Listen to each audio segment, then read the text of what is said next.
आज हम डिस्कस करेंगे एक्सपेरिमेंट नंबर 5 जिसमें आपको सिस और ट्रांस आइसोमर बनाने हैं बिस ऑक्सिलेटो डाइएक्वो क्रोमियम 3 कॉम्प्लेक्स के। ठीक है, ये जो कॉम्प्लेक्स है इसमें आपने आइसोमर से डील करना है। आइसोमर हमें पता है क्या होते हैं, जिनके सेम केमिकल फार्मूला होते हैं लेकिन डिफरेंट स्ट्रक्चर्स होते हैं। और आइसोमर्स की बहुत सारी टाइप्स भी होती हैं, जिसमें से एक ज्योमेट्रिक आइसोमर्स हैं जिसे आप सिस ट्रांस आइसोमर भी कहते हैं। तो यहाँ पे आपको सिस और ट्रांस आइसोमर सिंथेसाइज करने हैं इस क्रोमियम के कॉम्प्लेक्स के। ये जो पोटेशियम बिस ऑक्सिलेटो डाइएक्वो क्रोमेट 3 कॉम्प्लेक्स है, इसके अंदर क्रोमियम के ऊपर +3 ऑक्सीडेशन स्टेट है। ऑक्सिलेट यहाँ पे बाइडेंटेट है, तो 2 ऑक्सिलेट इसकी 4 साइड्स ऑक्यूपाई कर रहे हैं और 2 वाटर इसकी 2 साइड्स ऑक्यूपाई कर रहे हैं। इस तरह से जो ज्योमेट्री बनती है इस कॉम्प्लेक्स की वो ऑक्टाहीड्रल ज्योमेट्री बन रही है। ठीक है, ये शो करता है ज्योमेट्रिक आइसोमेरिज्म, यानी कि इसके सिस और ट्रांसफॉर्म पाई जाती है। ट्रांसफॉर्म में हम देख सकते हैं कि जो ऑक्सिलेट लिगेंड है, ऑक्सिलेटो लिगेंड हैं, वो एक दूसरे के ऑपोजिट साइड पे लगे हुए हैं। तो हम इसको ट्रांसफॉर्म कह रहे हैं क्योंकि ट्रांसफॉर्म के लिए जो 2 सिमिलर लिगेंड्स हैं वो एक दूसरे के ऑपोजिट साइड पे होते हैं, और जो सिस फॉर्म है उसमें जो 2 सिमिलर लिगेंड्स हैं वो एडजेसेंट साइड्स पे पाए जाते हैं। तो आइसोमेरिज्म के लिए ये ज़रूरी है कि जो कॉम्प्लेक्स है उसके अंदर एटलीस्ट 2 सिमिलर लिगेंड्स मौजूद हों और फिर वो अपनी पोजीशन के लिहाज से डिफ़र करते हैं, तो इस वजह से ट्रांस और सिस फॉर्म उसकी हमें हासिल हो जाती है। तो इस एक्सपेरिमेंट में आप 2 कॉम्प्लेक्स बनाएंगे और उनके फिर डिफरेंट जो प्रॉपर्टीज़ हैं वो स्टडी करेंगे। सिस की क्या प्रॉपर्टीज़ होंगी और ट्रांस की क्या प्रॉपर्टीज़ होंगी, वो आप फिर इसको आखिर में ऑब्ज़र्व करते हैं।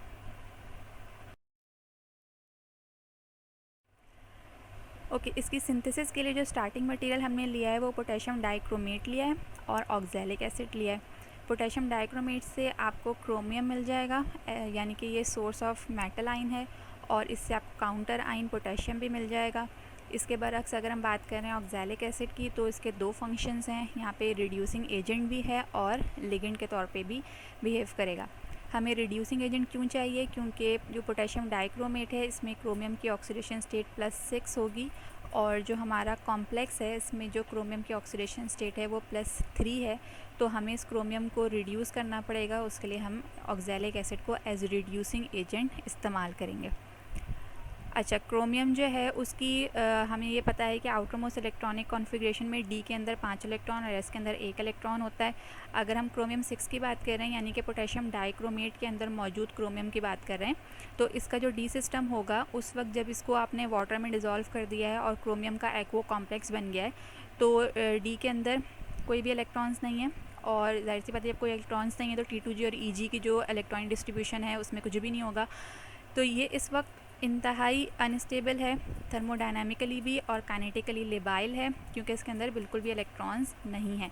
तो ये बहुत ही अच्छा स्टार्टिंग मटेरियल है, क्योंकि ये दोनों एस्पेक्ट से हमें सूटेबल है। थर्मोडायनामिकली अनस्टेबिलिटी भी मिल रही है और काइनेटिकल लेबाइलिटी भी मिल रही है। इसको हम यूज़ कर रहे हैं एज स्टार्टिंग मटेरियल। सबसे पहले क्रोमियम की रिडक्शन होगी +6 से +3 में, और फिर इसकी कॉम्प्लेक्सेशन हो जाएगी ऑक्सिलेट आइन के साथ और वाटर एज लिगेंड के साथ।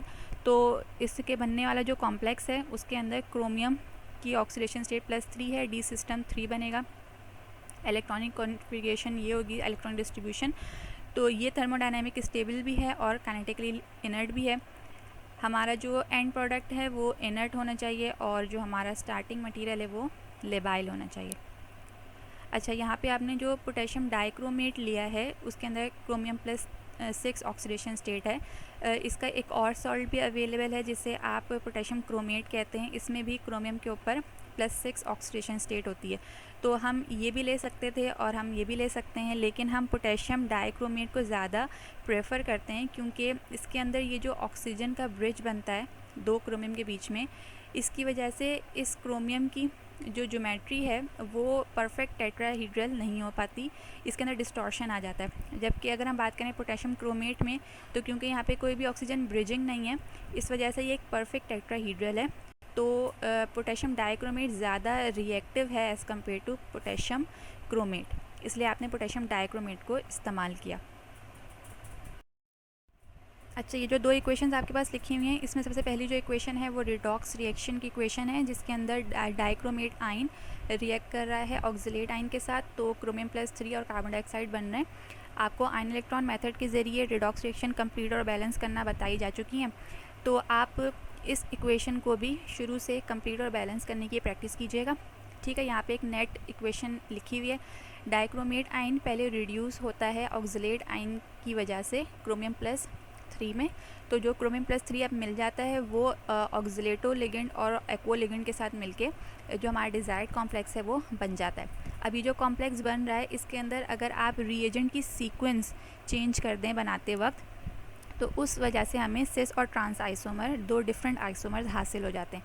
जैसे कि सिस आइसोमर में क्रोमियम प्लस 3 पहले ऑक्सलेट लिगेंड के साथ अटैच हो रहा है in the absence of water. तो जो 3 ऑक्सलेट लिगेंड हैं वो इस क्रोमियम को सराउंड कर लेते हैं और ऑक्टाहेड्रल कॉम्प्लेक्स हमें मिल जाता है। उसके बाद आप इसके अंदर ज़रा सा वाटर ऐड करते हैं तो 2 वाटर मॉलिक्यूल एक ऑक्सलेट को रिप्लेस कर देते हैं। ठीक है, किसी भी ऑक्सलेट को रिप्लेस कर सकते हैं। तो जिस ऑक्सलेट को उन्होंने रिप्लेस किया होगा उसी की 2 पोजीशंस पे आकर ये अटैच हो जाते हैं, क्योंकि ये एक दूसरे की एडजेसेंट पोजीशन पे अटैच हो रहे हैं और जो पहले से मौजूद ऑक्सलेट हैं वो भी एक दूसरे के एडजेसेंट पोजीशन पे हैं। इस वजह से ये एक सिस आइसोमर बन गया। ऑन दी अदर हैंड अगर हम ट्रांस आइसोमर की बात कर रहे हैं तो इसमें पहले आप क्रोमियम का एक्वो कॉम्प्लेक्स बना लेते हैं। ठीक है, वाटर से उसको पहले रिएक्ट करवाते हैं। तो क्रोमियम को 6 वाटर मॉलिक्यूल सराउंड कर लेते हैं, इसका एक्वो कॉम्प्लेक्स बन जाता है। उसके बाद फिर इसके अंदर ऑक्सलेट का सॉल्यूशन शामिल किया जाता है। तो एक एक करके ऑक्सलेट वाटर मॉलिक्यूल्स को रिप्लेस करते हैं। ऑक्सलेट क्योंकि बाइडेंटेट है तो वो 2 वाटर को रिप्लेस कर रहा है। किसी भी 2 वाटर को इसने रिप्लेस कर दिया, उसकी जगह पे जाके लग गया। अब उसके बाद जो दूसरा ऑक्सलेट आएगा वो डिपेंड करता है कि पहले से मौजूद ऑक्सलेट की क्या प्रॉपर्टीज़ हैं। According to spectrochemical series oxalate का ट्रांस इफेक्ट ज़्यादा है, यानी कि ये स्ट्रॉन्ग सिग्मा डोनर है या स्ट्रॉन्ग पाई एक्सेप्टर है, जिसकी वजह से ये इनकमिंग ऑक्सलेट को अपनी ट्रांस पोजीशन पे डायरेक्ट करता है। ठीक है, अपनी ऑपोजिट पोजीशन पे डायरेक्ट करता है, जिसकी वजह से जो इनकमिंग लिगेंड है वो पहले से मौजूद ऑक्सलेट की जो इनकमिंग ऑक्सलेट है वो पहले से मौजूद ऑक्सलेट की ट्रांस पोजीशन पे चला जाता है। तो क्योंकि ये एक दूसरे की ऑपोजिट पोजीशन पे हैं और वाटर जो मौजूद हैं वो भी एक दूसरे की ऑपोजिट पोजीशन पे हैं, इसकी वजह से ये ट्रांस आइसोमर बन गया। अच्छा, अगर आप मोल रेशो की बात करें तो सिस आइसोमर बनते वक्त 1 मोल डाइक्रोमेट के लिए 9 मोल ऑक्सैलिक एसिड चाहिए होते हैं। ठीक है, ये हम बात कर रहे हैं रिडॉक्स रिएक्शन से लेके आइसोमर बनने तक। इसको किस तरह से कैलकुलेट किया गया है? 1 मोल पोटेशियम डाइक्रोमेट के लिए 9 mole oxalic acid for cis isomer. पहले तो ये रिडॉक्स रिएक्शन हो रहा है सिस आइसोमर बनने से पहले 1 मोल डाइक्रोमेट से 2 मोल क्रोमियम बन रहे हैं। ठीक है, तो 1 मोल डाइक्रोमेट के लिए पहले तो 3 मोल ऑक्सलेट के यहाँ पे इस्तेमाल हो रहे हैं, तो 3 मोल्स तो यही हो गए। फिर इनसे 2 मोल जो क्रोमियम बने उसका 1 क्रोमियम की यहाँ पे इक्वेशन लिखी हुई है कि 1 क्रोमियम मज़ीद 3 ऑक्सलेट लेके सिस आइसोमर बनाता है। तो यहाँ पे क्योंकि 2 क्रोमियम थे तो इस तरह के 6 ऑक्सलेट इस्तेमाल होंगे आइसोमेरिज्म में। ठीक है, तो 6 ऑक्सलेट यहाँ पे यूज़ हो रहे हैं और 3 ऑक्सलेट ऊपर यूज़ हो गए थे, तो इस वजह से ये 9 मोल्स हो गए ऑक्सैलिक एसिड के। ट्रांस की अगर बात करें तो ट्रांस के 1 मोल पोटेशियम डाइक्रोमेट के लिए 7 मोल्स चाहिए होते हैं ऑक्सैलिक एसिड के। किस तरीके से? सबसे पहले तो ये रिडॉक्स रिएक्शन ट्रांस में भी हो रहा होगा। ठीक है, तो 1 मोल पोटेशियम डाइक्रोमेट 3 मोल ऑक्सलेट यहाँ पे कंज्यूम कर रहा है, तो 3 मोल्स तो यही हो गए और उससे 2 क्रोमियम हमें मिल रहे हैं। तो 1 क्रोमियम की यहाँ पे इक्वेशन लिखी हुई है। 1 क्रोमियम पहले 1 ऑक्सलेट लेता है फिर दूसरा ऑक्सलेट लेता है, यानी कि हर क्रोमियम 2 ऑक्सलेट ले रहा है। अगर यहाँ पे 2 क्रोमियम निकले हैं तो वो 4 ऑक्सलेट लेंगे कॉम्प्लेक्सेशन के दौरान। ठीक है, तो 4 ऑक्सलेट कॉम्प्लेक्सेशन के दौरान और 3 ऑक्सलेट रिडॉक्स रिएक्शन के दौरान। इस वजह से ये 7 मोल्स हो गए ऑक्सैलिक एसिड के। अच्छा, सिंथेसिस अगर हम पहले ट्रांस आइसोमर की डिस्कस करें तो उसमें सबसे पहले आपको 2 चीज़ों की वेइंग करनी है, पोटेशियम डाइक्रोमेट और ऑक्सैलिक एसिड की। लेकिन ये वेइंग रफ वेइंग होगी क्योंकि आपको कैलकुलेशन इसकी नहीं करनी और इसकी परसेंट ईल्ड वगैरह भी नहीं मालूम करनी। इसलिए आप जो 2 ग्राम पोटेशियम डाइक्रोमेट लेते हैं और 6 ग्राम ऑक्सैलिक एसिड लेते हैं वो आपने रफली वे करना है। इसको अपने पास नोट भी करने की ज़रूरत नहीं है। ठीक है, वे करने के बाद फिर आप इसके सॉल्यूशंस बनाते हैं। क्योंकि हम ट्रांस आइसोमर की बात कर रहे हैं तो पहले वाटर सॉल्यूशन बनाएंगे। ऑक्सैलिक एसिड को 6 ग्राम हमें डिज़ोल्व करना है 10 ml डिस्टिल वाटर में और इसको डिज़ोल्व करने के लिए आप बॉइलिंग डिस्टिल वाटर ले लेते हैं ताकि अच्छे से डिज़ोल्व हो जाए। जब इसका सोल्यूशन बन जाता है क्लियर सोल्यूशन, उसके बाद फिर आप पोटेशियम डाइक्रोमेट को भी डिज़ोल्व कर लेते हैं 10 ml डिस्टिल वाटर में। इसका भी सोल्यूशन बन जाता है। जब दोनों सोल्यूशंस हमारे पास आ गए, अब हमें इनको मिक्स करना है। ठीक है, आपने पहले पोटेशियम डाइक्रोमेट का जब सोल्यूशन बनाया है तो अब जो क्रोमियम है इसका एक्वा कॉम्प्लेक्स यहाँ पे बन गया होगा। ठीक है, जो एक्वा कॉम्प्लेक्स बन गया होगा उसके साथ फिर हम ऑक्सैलिक एसिड को रिएक्ट करवाएंगे। अच्छा, जब आप पोटेशियम डाइक्रोमेट के सोल्यूशन के अंदर ऑक्सैलिक एसिड का सोल्यूशन डालते हैं तो यहाँ पे फिर एक्सोथर्मिक रिएक्शन शुरू होता है, इसलिए आप इसको कवर कर देते हैं। और वो जो रिएक्शन है वो कुछ इस तरह से हो रहा होता है। ठीक है, इसके अंदर बम्पिंग हो रही होती है और थोड़ी देर के बाद ये रिएक्शन ख़त्म हो जाता है। जब ये रिएक्शन ख़त्म हो जाता है तो फिर आप इसका कवर हटा देते हैं और आपको एक सोल्यूशन हासिल हो जाता है जो कि डार्क कलर का सोल्यूशन है, जो ब्लैकिश लग रहा होता है लेकिन असल में ये बहुत डार्क ग्रीन कलर का होता है। ठीक है, अब हमें इसमें से किस तरह से ट्रांस आइसोमर मिलेगा, जब हम इसका वाटर इवेपोरेट करेंगे। तो बर्नर के ज़रिए आप इसका वाटर इवेपोरेट करते हैं इतना कि ये बिल्कुल ड्राई हो जाए, इतना ड्राई हो जाए कि आप स्पैचुला के ज़रिए इसको स्क्रैच करके निकाल सकें। जब ये इतना ड्राई हो जाता है तो यहाँ पे आपका ट्रांस आइसोमर हासिल हो जाता है। अच्छा, सिस आइसोमर की सिंथेसिस के लिए वैसे ही वेइंग की जाती है पोटेशियम डाइक्रोमेट की 2 ग्राम और ऑक्सैलिक एसिड की 6 ग्राम। ठीक है, इन दोनों की वेइंग भी रफली की जाएगी और रफली वे करने के बाद इनके सॉल्यूशंस नहीं बनेंगे बल्कि इनको ग्राइंड किया जाएगा मोटर पेसल के ज़रिए। तो अगर एक ग्रुप ये काम कर रहा है तो उनको 2 अलग अलग मोटर पेसल का इस्तेमाल करना पड़ेगा। एक मोटर पेसल में वो ऑक्सैलिक एसिड को ग्राइंड करेंगे और दूसरे मोटर पेसल में वो पोटेशियम डाइक्रोमेट को ग्राइंड करते हैं। ठीक है, इन दोनों को एक ही मोटर पेसल में नहीं साथ ग्राइंड किया जाता, अलग अलग मोटर पेसल में ग्राइंड किया जाता है। तो हमारी लैब में जितने भी मोटर पेसल होते हैं हम उनके 2 सेट्स बना देते हैं।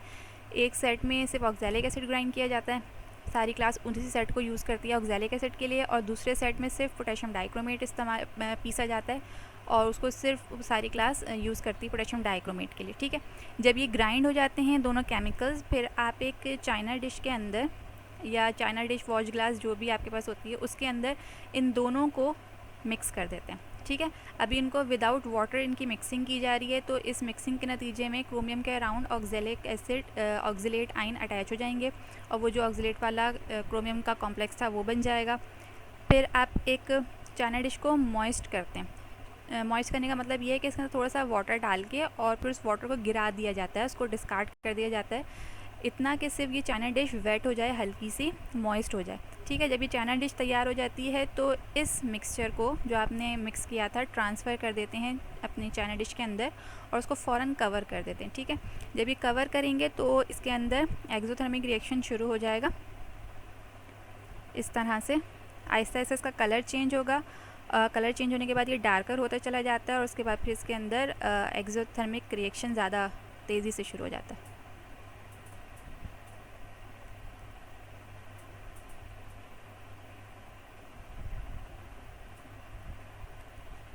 ठीक है, जब तक ये रिएक्शन चलता है उस वक्त हम इसको कवर रखते हैं। जब ये रिएक्शन रुक जाता है फिर हम इसका कवर हटा देते हैं।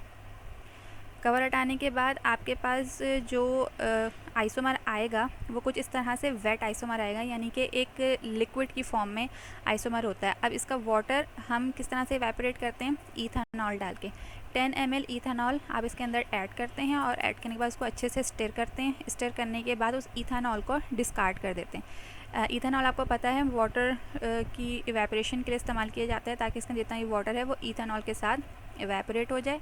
तो जब आप इथेनॉल डिस्कार्ड कर देंगे ये थोड़ा सा खुश्क होना शुरू होगा, लेकिन ये एक स्टेप में परफॉर्म नहीं होता। आपको इस तरह से ये वाला स्टेप और ये वाला स्टेप कम से कम भी 4 से 5 दफ़ा रिपीट करने पड़ते हैं। यानी कि फ़र्स्ट टाइम में इथेनॉल डिस्कार्ड करने के बाद आप दोबारा से 10 ml इथेनॉल डालते हैं, उसको स्टिर करते हैं और फिर वो इथेनॉल डिस्कार्ड कर देते हैं। फिर दोबारा से इथेनॉल डालते हैं और फिर उसको स्टिर करने के बाद डिस्कार्ड कर देते हैं। ऐसे 4-5 दफ़ा के बाद जो आपका कॉम्प्लेक्स है वो बिल्कुल ड्राई हो जाता है, पाउडर की तरह से ड्राई हो जाता है और फिर आप उसको निकाल सकते हैं आसानी से। ठीक है, ये आपका सिस आइसोमर तैयार हो गया। अब दोनों आइसोमर्स जब रेडी हो जाते हैं फिर आप इसकी प्रॉपर्टीज़ को चेक करते हैं, यानी कि प्रॉपर्टीज़ को चेक करने के लिए कुछ केमिकल टेस्ट करते हैं।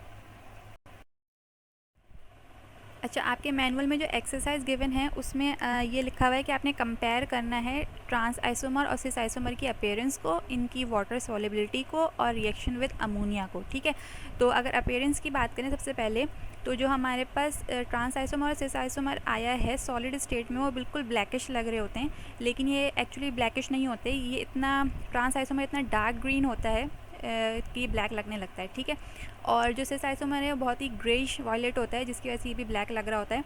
तो सॉलिड स्टेट में अगर हमें इनका कलर नहीं सही से समझ आ रहा होता है तो हम इसका वाटर सोल्यूशन बना लेते हैं। वाटर सोल्यूशन बनाने के बाद इनका एक्चुअल कलर विजिबल हो जाता है, और उसका वाटर सोल्यूशन बनाने से ये सॉलिबिलिटी इन वाटर वाला टेस्ट भी यहाँ पे हो जाता है। इसको करने के लिए टेस्ट ट्यूब में थोड़ा सा ट्रांस आइसोमर ले लेते हैं और उसके अंदर वाटर ऐड करते हैं। तो जो रिज़ल्टिंग सोल्यूशन बनता है वो ग्रीनिश कलर शो कर रहा होता है। ठीक है, जो हमें ग्रीन कलर इसका वैसे नहीं नज़र आ रहा था, वो रिजल्टिंग सोल्यूशन में ग्रीन कलर नज़र आ जाता है, लेकिन ये कम्प्लीटली सॉल्युबल नहीं होता। या तो ये बिल्कुल इनसॉल्युबल होगा या फिर पार्शियली सॉल्युबल होगा।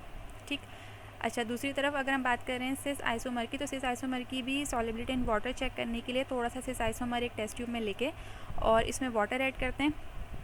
तो जो रिजल्टिंग सोल्यूशन बनता है वो ग्रेइश वॉयलेट कलर का होता है, और ये कम्प्लीटली सॉल्युबल होता है, यानी कि पूरा ये वाटर के अंदर सॉल्युबल हो जाता है। तो इससे आप इनकी वाटर सॉल्युबिलिटी को कंपेयर कर सकते हैं। फिर आपने इनका रिएक्शन विद अमोनिया कंपेयर करना है। तो रिएक्शन विद अमोनिया के लिए आप वाटर सोल्यूशन जो आपने बनाया था सॉलिबिलिटी इन वाटर के अंदर, उसी के अंदर अमोनियम हाइड्रोक्साइड डाल के देखते हैं कि ये कोई कलर चेंज हो रहा है या नहीं हो रहा है। ठीक है, तो अमोनियम हाइड्रोक्साइड आहिस्ता आहिस्ता डालते हैं और फिर ये देखते हैं कि इसके अंदर कोई कलर चेंज है या नहीं। ट्रांस आइसोमर में कोई कलर चेंज नज़र नहीं आता, क्योंकि ये जो पहले भी ग्रीन कलर का था और इसके बाद भी ये ग्रीन कलर का ही होता है, सिर्फ इसका ग्रीन कलर थोड़ा सा डार्क हो जाता है। लेकिन अगर हम बात करें सिस आइसोमर की, तो सिस आइसोमर का जब आप वाटर सोल्यूशन लेते हैं और इसके अंदर आहिस्ता आहिस्ता अमोनियम हाइड्रोक्साइड डालते हैं, तो कुछ इस तरह से आपकी टेस्ट ट्यूब नज़र आती है, जिसमें जितना अमोनियम हाइड्रोक्साइड ट्रांसफ़र हुआ और इसने सिस आइसोमर से रिएक्ट किया उतना पोर्शन ग्रीन हो जाता है, और रिमेनिंग जो सिस आइसोमर अनरिएक्टिव था वो आपको उसी कलर का नज़र आ रहा होता है। तो अगर आप इस टेस्ट ट्यूब को हिलाते हैं तो ये पूरा ग्रीन हो जाता है। ठीक है, अच्छा, ये कलर चेंज शो कर रहा है, इसका मतलब ये अमोनिया के साथ रिएक्शन शो कर रहा है। तो इस तरह से हमने ये भी देख लिया कि ये इसकी रिएक्टिविटी अमोनिया के साथ है या नहीं है, और इनकी वाटर सॉलिबिलिटी भी देख ली और इनकी अपीयरेंस भी देख ली। अब अगर इनके रीजंस की बात करें तो ऐसा क्यों है कि ट्रांस आइसोमर वाटर इनसॉल्युबल है और ये रिएक्शन भी शो नहीं करता अमोनिया के साथ, लेकिन सिस आइसोमर वाटर के अंदर सॉलिबिलिटी भी शो कर रहा है और रिएक्टिविटी भी शो कर रहा है। तो सिस आइसोमर के अंदर क्योंकि ऑक्सिलेटो लिगेंड्स एडजेसेंट साइड्स पे लगे हुए हैं, तो एडजेसेंट साइड पे लगे होने की वजह से इनका चार्ज बैलेंस नहीं हो पाता। जब चार्ज बैलेंस नहीं होता तो ओवरऑल जो सिस आइसोमर है वो पोलर नेचर का बन जाता है। पोलर नेचर होने की वजह से वाटर भी क्योंकि पोलर है तो ये वाटर के अंदर आसानी से डिज़ोल्व हो जाता है, सॉल्युबल हो जाता है। ऑन द अदर हैंड अगर हम ट्रांस की बात करें तो ट्रांस में ऑक्सिलेटो लिगेंड बिल्कुल ऑपोजिट साइड्स पे लगे हुए होते हैं, जिसकी वजह से ये एक दूसरे के चार्ज को कैंसिल कर देते हैं। ठीक है, और चार्ज कैंसिल होने की वजह से ये नॉन पोलर नेचर का हो जाता है, और आपको पता है कि नॉन पोलर चीज़ पोलर वाटर में डिज़ोल्व नहीं होती। रिएक्टिविटी की बात करें तो जो सिमेट्रिक नेचर है ट्रांस आइसोमर का, उस वजह से ये नॉन रिएक्टिव है, लेकिन जो सिस का अनसिमेट्रिक नेचर है, यानी कि उसके जो ऑक्सिलेट आइन हैं वो ऑपोजिट साइड्स पे नहीं है, वो एडजेसेंट साइड्स पे हैं। ये अनसिमेट्रिक उसका स्ट्रक्चर है, जिसकी वजह से ये रिएक्टिव होता है। और रिएक्टिविटी अमोनिया के साथ इस तरह से शो करता है कि यहाँ पे जो अमोनिया है वो लिगेंड के तौर पे भी बिहेव कर रहा है, अमोनियम हाइड्रोक्साइड लिगेंड के तौर पे भी बिहेव कर रहा है और बेस के तौर पे भी बिहेव कर रहा है। सिस आइसोमर के अंदर क्रोमियम के साथ 2 ऑक्सिलेटो लिगेंड और 2 वाटर लिगेंड लगे हुए होते हैं। तो अमोनियम हाइड्रोक्साइड का जो हाइड्रोक्साइड है वो इस आइसोमर के एक वाटर लिगेंड को एक्सचेंज कर देता है। ठीक है, हाइड्रोक्साइड कोऑर्डिनेशन स्फीयर के अंदर चला जाएगा और वाटर जो अंदर था वो बाहर आ जाता है। तो इस तरह से ये अमोनियम हाइड्रोक्साइड इसके साथ मिलके इस आइसोमर के साथ मिलके एक नया कॉम्प्लेक्स बना लेता है जो ग्रीन कलर का यहाँ पे होता है। लैब रिपोर्ट के अंदर जो आपको इसकी बनानी है उसमें आपने ऑब्जेक्ट लिखना है। थ्योरी जो डिस्कस हुई है वो एक पैराग्राफ की फॉर्म में, एक पेज या आधे पेज के आप वो लिखेंगे। इसकी इक्वेशंस आपको सारी बता दी गई हैं, रिडॉक्स की भी लिखेंगे और सिस आइसोमर ट्रांस आइसोमर वाली सारी इक्वेशंस लिखेंगे। ठीक है। आखिर में जो एक्सरसाइज आपको दी गई है, एक्सरसाइज को कॉलम बनाएं और कॉलम बनाने के बाद अपीयरेंस ट्रांस आइसोमर की, सिस आइसोमर की बताएं, वाटर के साथ इनकी सॉलिबिलिटी का रिजल्ट बताएं और जो अमोनिया के साथ इनका रिएक्शन है उनके रिजल्ट्स बता दें।